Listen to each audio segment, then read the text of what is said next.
Apa kabar nih dok? Baik. Aku mau tanya-tanya dok, boleh nggak dok? Ya, silakan. Pastinya sih tentang mitos kehamilan nih dok. Ya.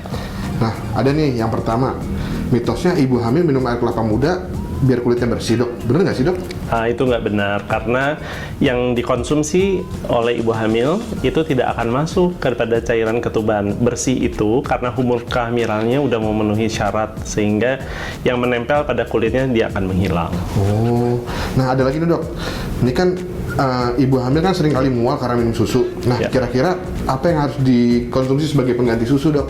Ya, kita bisa pilih seperti kita mengkonsumsi keju, terus kemudian kacang-kacangan atau buah-buahan bahkan yang tinggi akan kalsium. Wah, ternyata ada penggantinya dok ya? Ya, betul. Nah, ini juga banyak nih dok yang nanya, katanya ibu hamil nggak boleh minum air jahe. Bener nggak dok? Nggak benar, bahwa air jahe itu rekomendasi internasional pun mengakui bahwa jahe dapat mengurangi mual muntah pada ibu hamil. Wah, ternyata mitos nih dok ya? Iya. Nah, ada juga nih yang jadi pertanyaan dok. Katanya lebih baik 4D daripada USG 3D dok. Gimana tuh dok? Pada prinsipnya sama.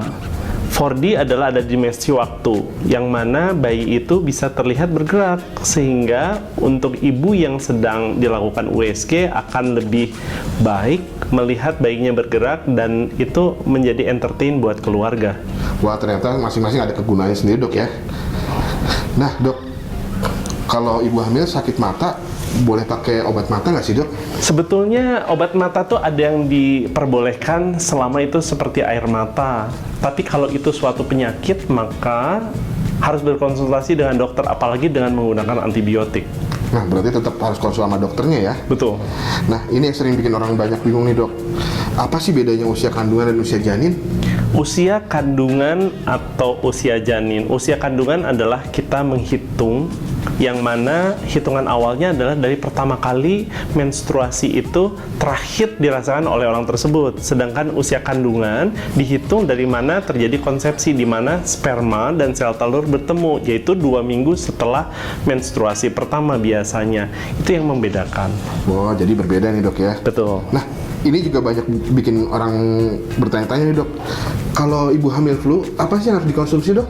Sebetulnya flu adalah keadaan yang sering terjadi pada manusia, begitu juga pada ibu hamil. Jadi sebetulnya istirahat cukup, minum air hangat, mengkonsumsi makanan-makanan yang baik, olahraga tetap dilakukan dengan intensitas yang ringan sampai dengan sedang, dan mengkonsumsi buah-buahan yang tinggi akan vitamin C.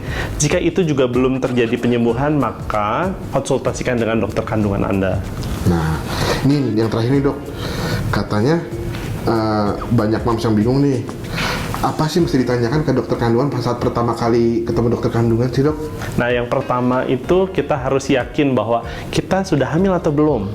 Jika hamil, apakah di dalam kandungan atau bukan.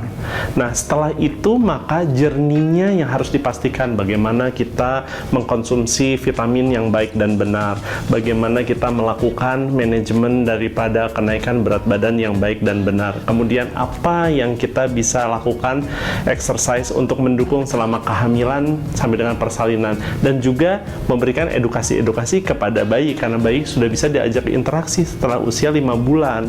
Wah, ternyata udah bisa diajak interaksi dok ya? Iya. Nah, kalau para moms mau ketemu atau konsul sama dokter Uf, gimana nih? Saya ada di Brawijaya Hospital Antasari dari mulai hari Senin sampai dengan Sabtu. Wah, berarti hampir setiap hari dok ya? Ya. Wah, banyak informasi langsung dari dokter nih. Dan pastinya bisa meluruskan mitos-mitos nih dok. Nah, terima kasih waktunya dok ya, jangan kapok ya. Terima kasih. See you dok. Ya, baik.